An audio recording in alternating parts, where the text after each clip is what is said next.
Good afternoon, everyone. A very warm welcome. My name is Mario Boccucci. I'm the head of the UN RED Program Secretariat. And we're very delighted to host these 3 consecutive sessions between now and 5 p.m. on forest solution to multiple crises: food, climate, biodiversity, and COVID-19. This first session will start in 3 minutes and is focused on forest crimes, improved governance, and in the context of COVID-19 recovery. The second session will start at 2:30, and it's on finance and the transition to sustainable commodity production. And then we also have, as part of this trilogy, a third session starting at 4 p.m. on evidence-based transformation of food systems, building on 2 recent reports, the Forest Resource Assessment and the States of World's Forests in 2020. Now, just a few points as we start this exciting journey on forest solutions with a fantastic set of speakers and experience that are lined up for you. The first point is that we are facing a multiple interconnected crisis on food, climate, and we need a systemic response. Last year in September, okay, so just to quickly say, I was just making 4 points. The first one is that we are facing an interconnected set of crises: food, climate, biodiversity, and development.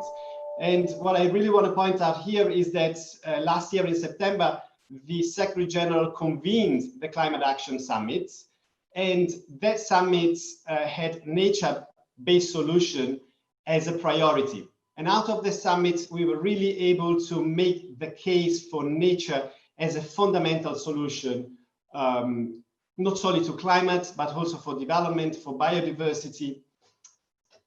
And within nature, forests are the ultimate and the most advanced of nature solution.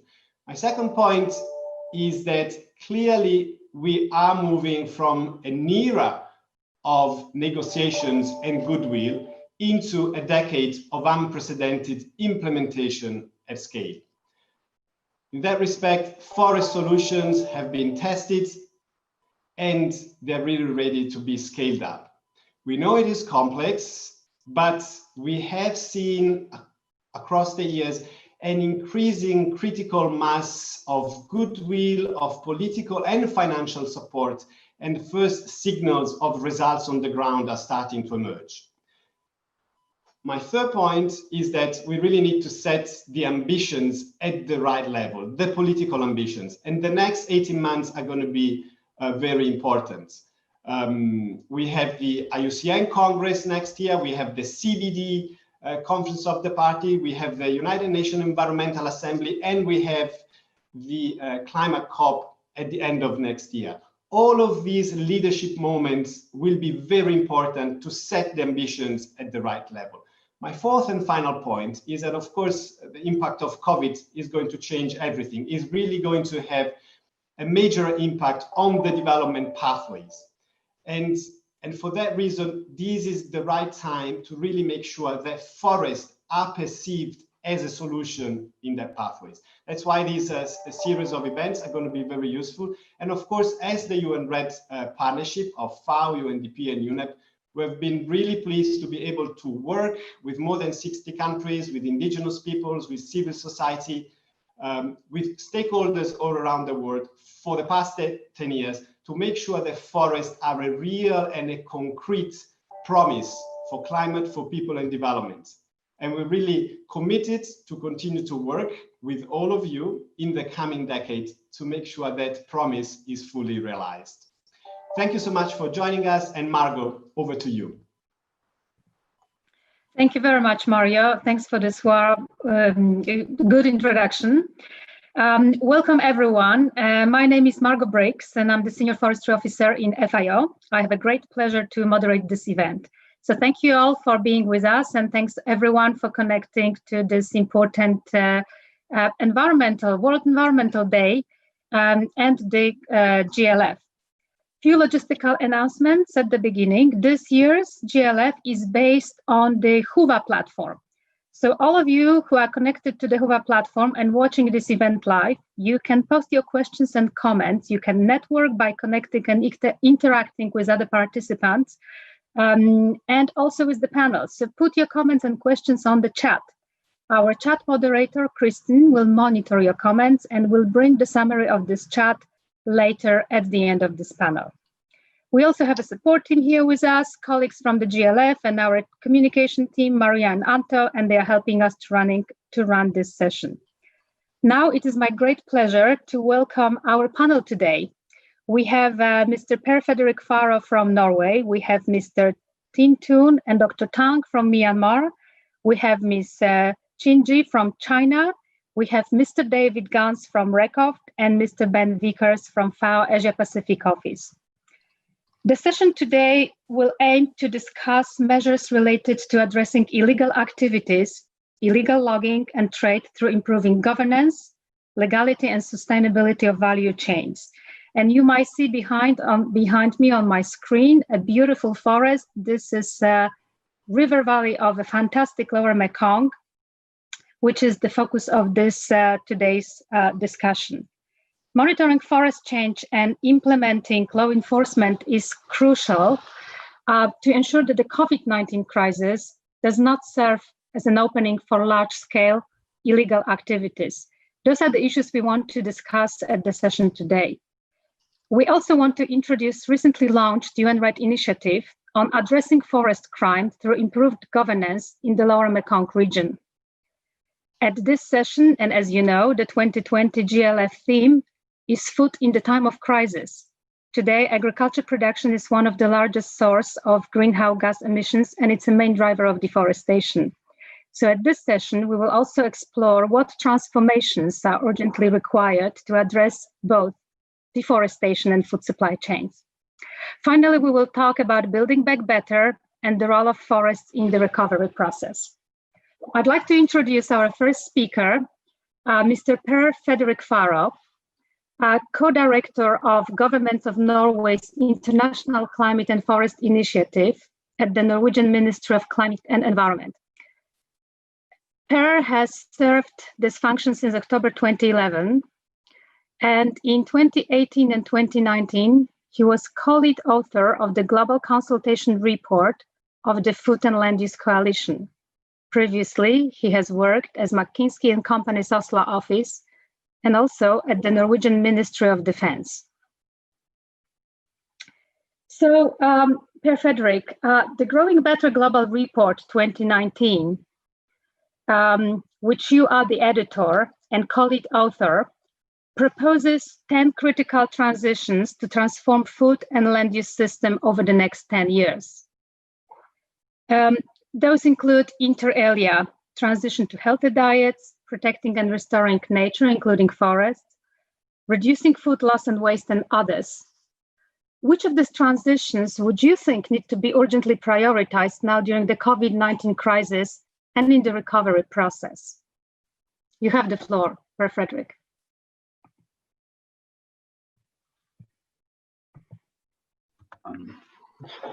Thank you for that. Highly appreciated. Hi, everyone. Glad to be part of this very timely discussion. The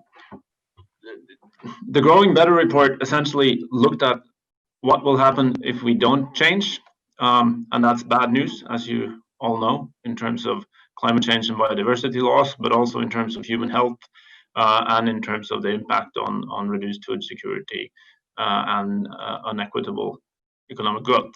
The 10 transitions, on the other hand, are meant to bring to life an alternative scenario where we both reach our Paris climate change goals and the SDGs. We improve human health, improve socioeconomic growth and make it more equitable, and not least, we also improve food security. Only in this kind of framework can we sustainably protect and restore the forest and nature, and that is the basic message, I think, of my intervention. The key point of the report is that these 10 critical transitions are actually all essential. They're not equally important everywhere in every country, but on average globally, they're all essential for food systems to be sustainable and for nature to have a bigger, not a smaller place on this planet in the future. I think right now there are numerous things that we need to do. I mean, there are urgent measures to provide food security to the most vulnerable, for example. There is evidence that our nature is under attack at the same time as our health is under attack because law enforcement is laxer and the opportunities to destroy nature for profit are higher than they would be in the normal situation. So fighting that is certainly a key issue right now. But I think the main message in terms of the current situation is planning for the recovery. Because these 10 transitions, they will require a massive reform agenda. And that reform agenda will require public policy, and it will require business action and civil society action. And building back should be done on the basis of this full transition. We need to eat differently. Our global diets need to converge around much more plant-based, a much more diversified protein supply, less sugar, less salt, and so on. We certainly need to protect and restore nature. We need to drive our agriculture in a regenerative direction, and so on and so forth.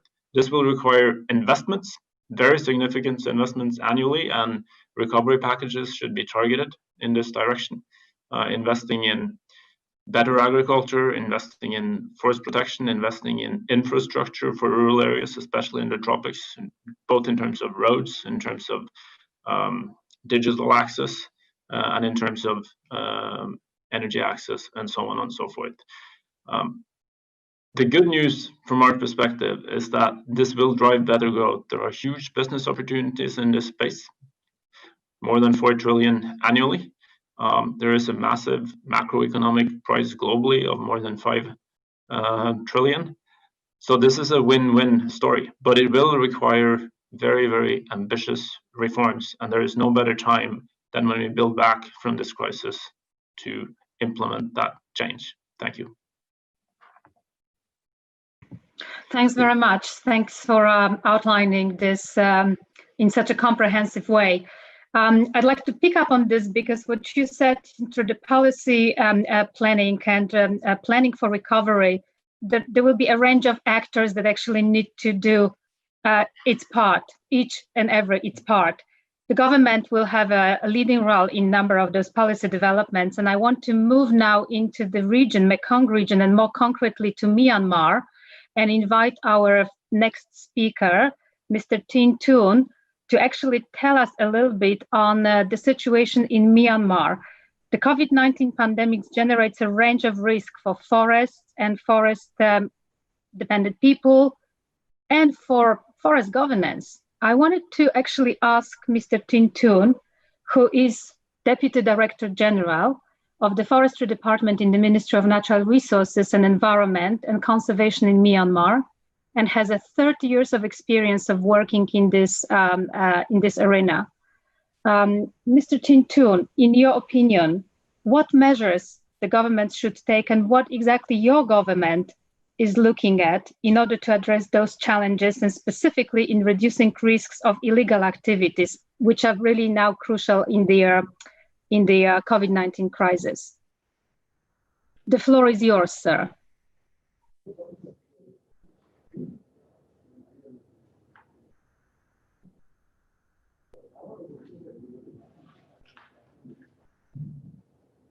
Hello, can you hear me?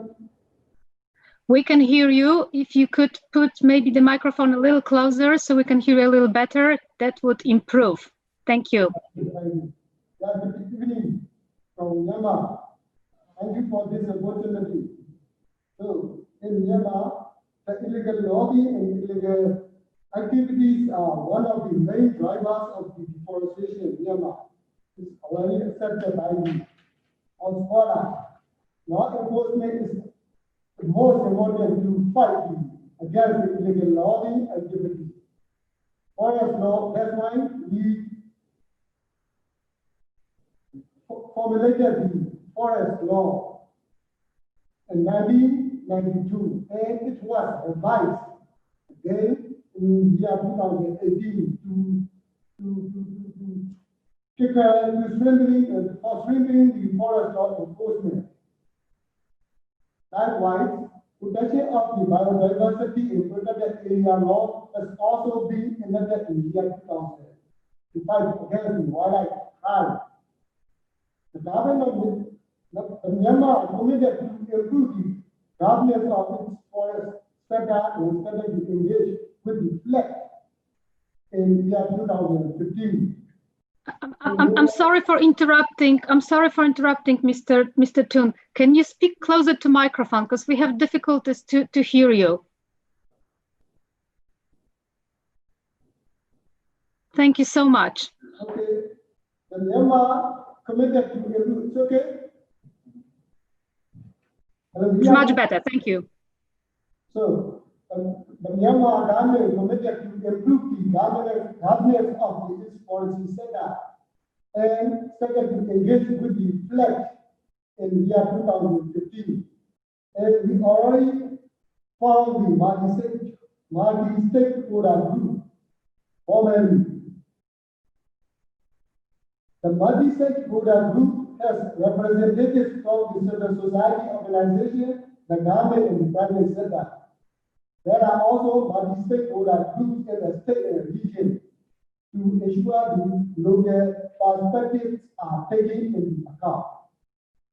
To combat illegal logging and associated trade, to improve the forest governance and to support the sustainable forest management, and to export the illegal timber to home, especially the market.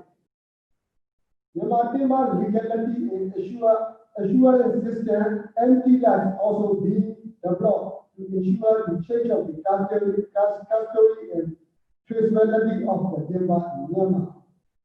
Forest Department has, in collaboration with the Myanmar Forest Police forces, and work together to solve the issue of the illegal logging. Since 1st September 2016, the total of the 280 forest officers distributed into 19 districts across the country for the security of the forest staff and more effectively seizure of the illegal timber. More importantly, community monitoring and reporting system (CMRS) is developed since September 2017 in order to enhance the people's participation in tackling illegal activities. Coordination mechanisms among the related life departments such as Myanmar Police Force, Myanmar Army, or Guard Forces, Local General Administration Department are also established to fight against the illegal logging activity. Easily available of the. Now I would like to discuss about the reason why the illegal logging is a ruling in Myanmar. The first one is the easily availability of the illegal chainsaw and illegal vehicles contributed significantly to the accelerating illegal logging activity. The government restricted the utilization of the hand chainsaw in order to eradicate the illegal logging. Our ministry works closely with the Labor Ministry to control the illegal chainsaw and illegal vehicles. Moreover, regular and surprise patrolling at township level, district level, and state and region level is done, as well as ad hoc basis followed by the detailed planning and instruction by the headquarters of the Forest Department. In order to promote the motivation and the incentive, those who involve the illegal logging activities and trade, the government awarded honorarium based on amount of size timber. Thank you very much. Sorry. Thank you. Thank you very much, Tintun. And I think maybe we can follow up directly to Dr. Tang and focus a little bit on the governance and value chain related issues. But I really have to ask you to speak very close to the microphone, because we had some troubles to hear clearly on all your policy responses and the responses you have taken in Myanmar. So I plead to you, please speak very close to the mic. Thanks. Can you hear me? We can hear you. Okay, thank you. Thank you very much for inviting me to join this very important and very interesting conference. This is really a very good opportunity for us to share our experience of fighting illegal logging, as well as our government initiative for the improved forest governance and the sustainability of the forest value chain. As you are already aware, the forestry sector of Myanmar plays very, very important role in sustainable development of the nation. Particularly, it contributes not only national economy through the peaceful trade of the timber and non-timber forest product, but also to the life improvement of the local communities. So, but actually, as our DG already mentioned, this situation, even though we are still very rich in forest, but we are facing the challenges of the high rate of deforestation and forest degradation. So my DG already mentioned that the main drivers of deforestation and forest degradation are agriculture expansion, logging, road building, and other infrastructure development. And also in this context, our government has initiated many activities in order to fight against illegal logging, as well as to improve the forest governance. For example, we fully understood that the forest governance is the cornerstone for the success of the ecosystem management approach and sustainable forest management.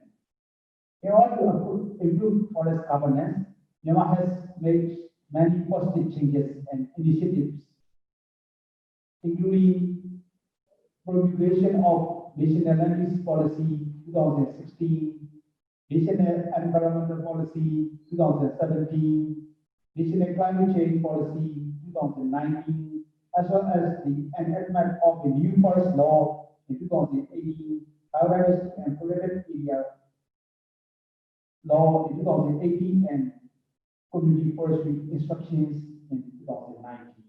So it is an indication of our attempt, our endeavors to improve the forest law enforcement. At the same time, we want to improve the forest governance. So we initiated and we implemented the robust strategies and robust programs. And Myanmar MPS, Myanmar Timber Legality and Assurance System, EU a flagship program, and of course, we call the CMIS Community Monitoring and Reporting System. These are very, very new initiatives for Myanmar to improve the engagement of relevant stakeholders in the forestry sector to fight against the illegal logging, illegal activities, and to improve the forest governance. In order to ensure the sustainability of the forest value chain, so we also launched Myanmar Reforestation and Rehabilitation Program 2017-2027, and of course, we introducing the habitats program to save to conserve the biodiversity, wildlife, as well as to fight against the illegal activities of wildlife-related crime. So at the same time, I want to share all the land use, land cover, and forest information. We also implemented the One Belt Myanmar project, which is a very fundamental platform related to land and land use select and UR. This is a state ongoing project. And also, we have been implementing national forest monitoring system with the support of the human rights program. These are, I would say, the very fundamental platform for sharing all forestry and land use related information to the public. It reflects high transparency in forest management. As you already know, the community forestry also started in 1995. and it provides decentralization of forest management system. Within the framework of community forestry, instruction, the local peoples have the right to use the land for their progress as well as ecosystem services. So the government of Myanmar has been upscaling community forestry, aiming at improving forest governance, which cover accountability, effectiveness, efficiency, equity, participation, transparency, and forestry sector. These are our very significant effort initiative of the Myanmar to improve forest governance in Myanmar. Thank you very much. Thank you very much, Dr. Tang. Thank you so much. And thanks for pointing out a number of those elements of of the measures that the government is taking to enhance the governance. You've mentioned transparency, decentralization. You've mentioned land use planning. You've also mentioned the community forestry as part of the forest governance. And I think I'll pick this up and introduce our next speaker, who is Mr. David Gans, Executive Director of the RECOFT, the Center for People and Forests. David has joined RECOFT at the key moment in its history when the recognition of forest land rights of local communities has become actually central to peace, economic development, and climate change. David is a strong advocate for community forestry in Southeast Asia, so this fits very, very nicely here. Before joining RECOFT, David served as USAID NASA initiative, where he has been its chief of party since 2014. He's been with many other institutions, including FIO, the TNC, WinRock, and others. David, from your perspective, what are the key points related to addressing impact of COVID-19 and forest-dependent people, especially in the lower Mekong region, and especially in terms of addressing illegal activities, which is the core of this discussion? You have the floor. Thank you, Margot, for the nice introduction. It's always very humbling to hear your profile from another perspective, so thank you. You know, during the pandemic, RECOFT and all the partners affiliated with us, we're all adapting and expanding our focus to work with governments, donors, civil society, and the private sector to ensure the response to the pandemic and other threats respect the rights, views, well-being, and aspirations of forest communities. We are ultimately very concerned for their well-being now, during the duration of the pandemic, the crisis, and certainly after. RECOFT right now is working with the FAO EU FLEGT facility to document the impacts of COVID-19 in the 7 focal countries where we have a presence, including the lower Mekong, which we're talking about today. And this effort will include a review of the support mechanisms that governments and civil society are providing to these forest communities, and research how these communities are responding with or without these formal support mechanisms. So it's very important for us to look at how they are responding and ultimately how these support mechanisms may or may not be working. There's some anecdotal evidence already of some trends, which I'd like to share with you this afternoon. Certainly governments with strong forest governance and enforcement are claiming already to see a decrease in forest crimes, primarily due to the lockdown measures themselves, but also plenty of checkpoints that are put in place between provinces and states. Those checkpoints are really set up to mitigate the movement, the migration of people. But certainly those same checkpoints are also used to look at forest governance issues like illegal logging. And so those are very important. We're not sure if the decrease in forest crime is a temporary pause related to the pandemic, and that as soon as these economies start up again, these forest crimes will start up as with everything else. So the broader trend tied to increased enforcement, we'll see. Another good point to be is that most of these improved anecdotal evidence is usually in governments that have strong military-backed regimes. which are ultimately enforcing some of the lockdown, enforcing some of these checkpoints. I think some of the countries with weaker forest governance are of greater concern. This is where we're seeing increases in forest fires, illegal logging, illegal land grabbing, and certainly all of those are ultimately leading to more land use conflicts. So right now, some countries are trying to also fast track public consultations because they know that there will be less civil society, less resistance from communities and NGOs, which is also distracted by the pandemic at the moment. This is very troubling. So very, very troubling for all of us that are working on this sector. I'd like to talk for my last couple of minutes on building back better. So this is following up on the 10 points. I have 7 building blocks to help guide us to build stronger, legitimate partnerships amongst forest communities, governments, and the private sector. All of this has to be based on trust, accountability, transparency, and certainly mutual respect. And the first one of these building blocks is about land tenure reforms. And we heard from my predecessor in the Myanmar context about the CF laws that are in place. We will only succeed when solutions respect the views, aspirations, and tenure rights of forest communities. Those rights must be clear and they must be strong. All 5 Mekong countries that we're talking about today have made progress in terms of devolving land rights over forest resources to local people. Just by the end of last year, they had transferred 6.7 million hectares to communities. And these countries have even more ambitious targets for the next decade to increase that area under community control. In my opinion, we must fast track the permits and the land tenure certificates to make sure that this community controlled communal lands are indeed handed over.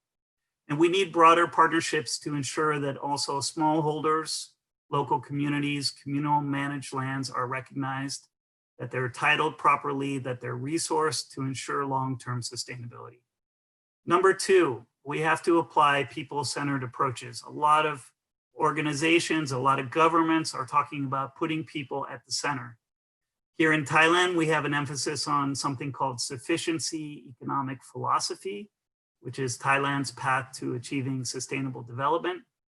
It's one of these people-centered approaches to development that by design leaves no one behind and entails grassroots empowerment and returning opportunities to the people, for the people, especially those that are the most vulnerable. I think this is a very important transition for us when individuals and communities are and can be continue to empower the society. The country will be resilient and continue to grow in a green fashion.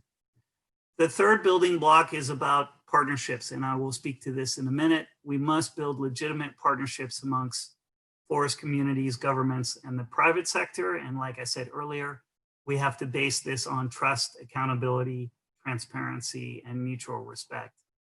Number 4 touches on what Fredrik already talked about. We have to transform our food systems. We must create climate and forest-friendly food systems that include smallholders as part of the solution. So if we're working on these food systems and certification schemes, we must recognize the rights and aspirations of smallholders, of local communities, and empower farming cooperatives that I think should be and can be really a part of the solution. Number 5 building block is about improving forest governance. That's the topic of this panel. We must engage forest communities and civil society organizations in an honest and transparent forest governance process, whether we're talking about REDD+ or FLAG-T, and we'll talk about this certainly before closing. Number 6, eliminate forest crimes. Unless we take collective action, forest crime will undermine the region's ability to address these post-pandemic stressors and stimulate the economy.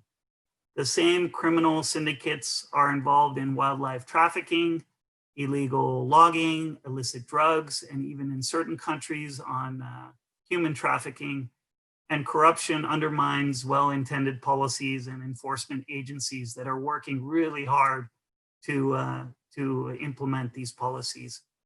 But governments can't act alone to address the scale of the problem, especially in countries where governance is weak.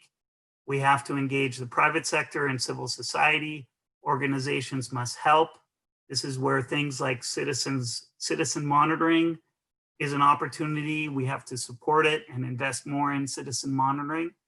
Also, public and private sector investments in remote sensing and more accessible technology that can be used with handhelds so that ultimately we increase transparency around forests and land allocations and help combat forest crimes.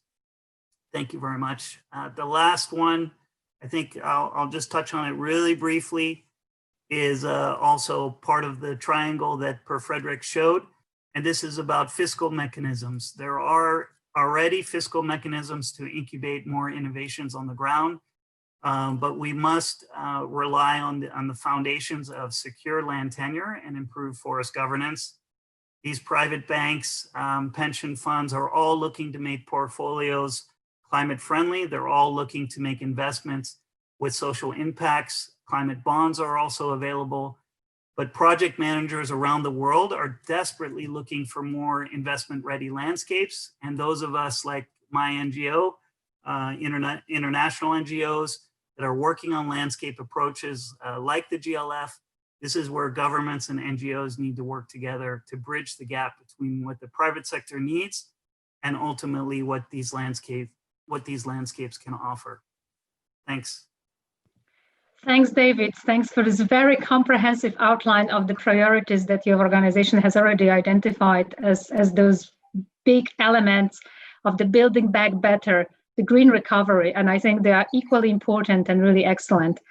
I'd like to move to our next speaker and introduce Jie Chen, who represents Center for International Forest Products Trade of National Forestry and Grassland Administration of China. And I'd like to have now a little bit different angle to this discussion and bring supply chains and the disruption of COVID-19 to supply chains. Jie Chen has been engaged in the research on the national and international policy and market analysis for forest products, especially the illegal logging and associated trade. She's been working on timber legality and green timber supply chains since 2009.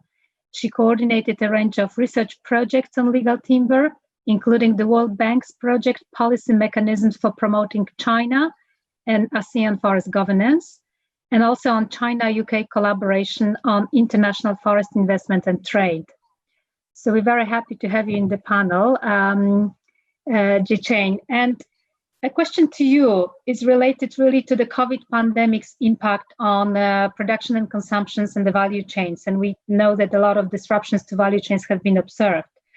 Could you outline a little bit more on this timber supply chain, specifically in China due to COVID-19, and also on the measures that has been taken by the government to address them? You have the floor. Yeah, okay, thank you, Margot. Actually,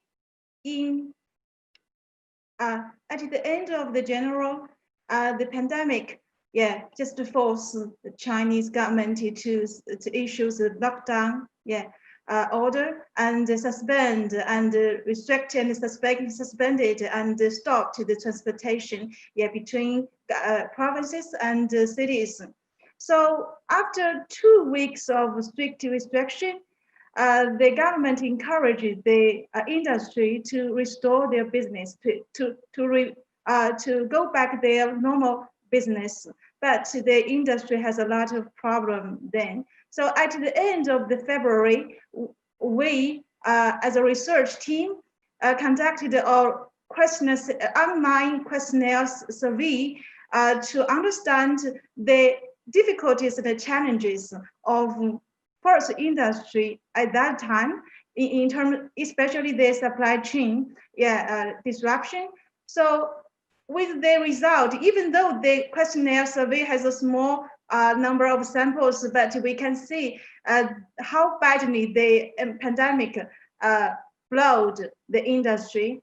From the respondent, we can see that 44.5% of the forestry operators says that they have lower timber stock in their factories than they had had as usual. And in terms of the order, they said that they lost.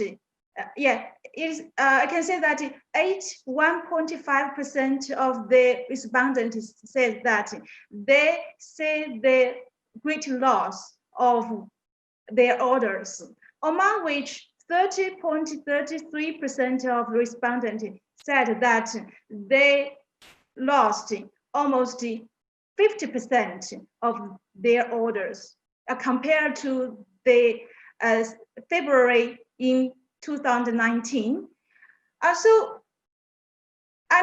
In terms of the import, we can say that 86% of respondents said that their import volume of timber, the timber import volume has dropped, and among of which 31% said that their dropped a very large volume. Yeah. So in terms of the export, 33% of respondents said that they say the decrease, a sharp decrease in their export to other countries. So we can see that the timber supply chain has been, was disrupted a lot. So we also, surveyed the reasons behind the disruption of timber supply chain. They said that the first of the biggest reason is that transportation restriction. Yeah. And the second one is the market. Yeah, the market. And the third one is some restriction policies in producing countries and destination markets. So that's it. So from at the end of February, you can see that the company just confronted with a lot of challenges in restore their supply chain. At that time, because of transportation restriction, the companies can't get the right timber materials even in domestic markets or from the foreign markets. And also the factor that make it worse is that there is a shortage of workers. So people are restricted because of the travel restriction. So the workers could not go back to the workplace. So the factories, even though the factories has the materials, but they can't bring their factories back to operation because there was no workers. So to address this, even though there is no policies and measures specific for forestry operators, but the central and provincial governments in China issued and implemented a range of the supportive and stimulating policies to help the operators back to the normal operation. So first, the governments at different levels tried their best to reduce the fixed expense of the industries, including forest operators.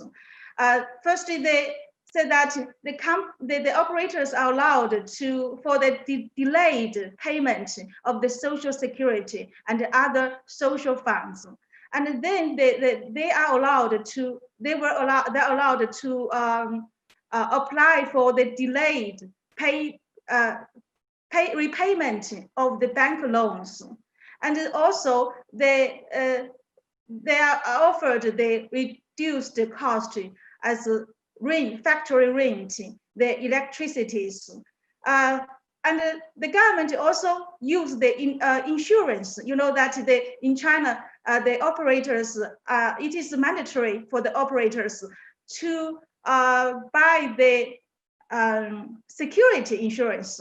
So the government allowed them to use this insurance premium to pay the fixed expense. So this financial and fiscal support policies and methods help the company to go through the crisis, the bad period.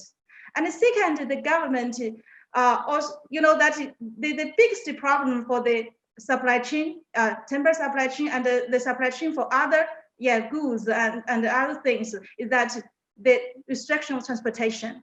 Because of pandemic, the people and goods and other things are not allowed to go on road, but the factory need to go back to their business. How could they solve the problem by themselves? So the government at different level in China just arranged some specific trains and buses to bring the workers back to the factory. And you know, at that time, the train companies, the China national train companies, just increase the number of trains, specifically to ship the workers back to from the inner northwestern provinces and southwestern provinces back to the coastal provinces like Guangdong and Fujian provinces. So that's just to help the industry to solve the shortage of the workers. During which the public security authorities just to help to ensure the enabling environment to help the transportation authorities to ensure the shipment of materials and the shipment of the workers back to the factory. So third, the government just adopt very simplified procedures for companies who need some certification, some permits. So they just open the online service. So companies could apply this permit licenses online, and they can print the license and the permits and the certificate themselves.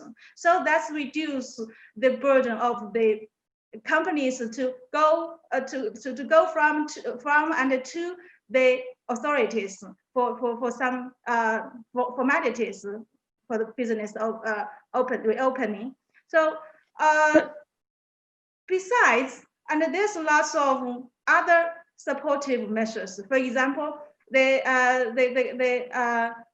associations are encouraged to go into the companies, to go into the operators to see what most needed and what the aid they need most, and also to help them to solve the problems, and also solicit the requirements, the needs from operators, and brought them back to government. So government can release some supportive measures and policies to really help. Thank you. Thank you, Jie Chen. Yeah. Thank you, Jie Chen, for elaborating on this. Thank you so much. Just very briefly, because we're running out of time and we have more speakers, you know that this panel is focused on looking also into legality and legality verification in timber value chains. China will enforce its new forest law to be effective from July 2020. Can you just tell us in 1 minute how this new law can help enhancing legality verification in timber value chains? Actually, you very know, briefly, thanks. Very briefly, yeah. I think that the new forest law will help the timber legality verification. But I don't think it's just legality verification. It's forest certification, because in the new forest laws, there is specific articles to encourage companies to achieve the forest certification, and also has some requirements on to ask the companies to meet the legality requirements with the specific measures. So I think besides the forest laws just to help to solve many problems, in China, in forest sector in China. You know that the last amendment of the first law was in 1998. So you know that 20 years China didn't amend the first law. So during the 20 years, we can see lots of different, lots of changes in forest sectors. So some requirements of laws may have no effect at all, because the whole situation, the whole forest management governance principle has changed. So I think that the forest law just solved the problems we discussed a lot, and finally, and gave the very clear framework for people to do the legality verification and for certification. Thank you. Thank you very much. I think we will be watching this and following closely. I want to go back to Fredrik Ferro now and also ask about the recently released white paper on environmental crime. And Norway has released such white paper. It's an interesting policy. Fredrik, can you tell us a bit more about this policy?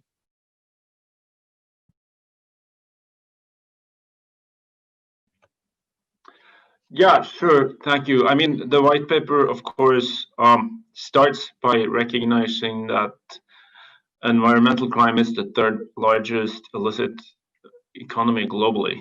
And as was mentioned by others, it's also closely linked to financial and corporate crime.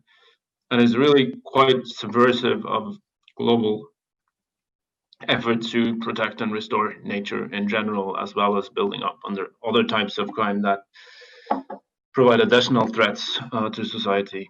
I think the basic point that illegal logging and deforestation erodes natural capital and common goods needed for a green recovery by tax evasion. It hides assets and it leads to underreporting of outtake, and essentially thus undermines both governance and public income. Which could be critically used, of course, for the recovery and to build stronger national forest governance regimes and also sustainable development. So in response to this threat, Norway supports forest governance and trade approaches to forest crime through inter alia the UN RED program, and we also support law enforcement approaches through Interpol, UNODC, and RIPDO, the LEAP program. I think in addition to that, the Norwegian Climate and Forest Initiative also worked with a number of key partners, forest country partners like Indonesia, Colombia, Peru, Gabon, and so on, to help them strengthen their ability both to regulate effectively and, of course, enforce those regulations, both in terms of domestic and international crime. So it's a fairly comprehensive approach, which we will put even more energy into over the next 10 years. Norway also supports the effectiveness of European measures, collective European measures against forest crime and actions against deforestation, and again in tropical forest countries.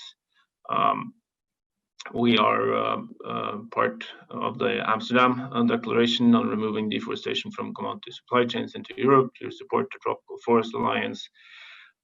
We deploy the Anne Green Fund to fund green and deforestation-free commodity production and so on. We do also, of course, support civil society and not least indigenous people's groups, and I'd like to emphasize my full agreement with Mr. Gans's focus on tenure and rights and working with local communities and the people-centered approach on this, and we try to finance that both in our partner countries and globally through our civil society program and our support to the tenure facility. I think that's the essence of it. I think one element of forest crime that's sometimes underrated is how it outcompetes sustainable economic activity, and that, of course, is an equally important effect. I think all of this comes together in something that is very subversive, and if addressed and focused in a community-centered, rights-based way, to support both nature and people, it could be a massive contribution to sustainable development. Thank you. Thanks very much, and this was nicely elaborated at the end. Thanks, Per. I want to go to our last speaker. We're running out of time, so questions that were posed through the chat, and I know that there are over 250 people watching us. That's the information I've got from colleagues who are helping us to manage this session. We will be responding to the chat questions on the follow-up blog. But now I'd like to go to last speaker, Ben Vickers, my fellow colleague from FIO, Asia Pacific Office. Ben, if you could outline a little bit about the project that we are just launching in the Lower Mekong. Over to you, Ben. Sure, thanks, Margot. I believe there are a couple of slides about this, since we have a short amount of time. But if not, I'll just very quickly go over the basic elements that we're planning to cover. So this is this will be a UN-RED initiative. The UN-RED program, of course, is a climate-focused program.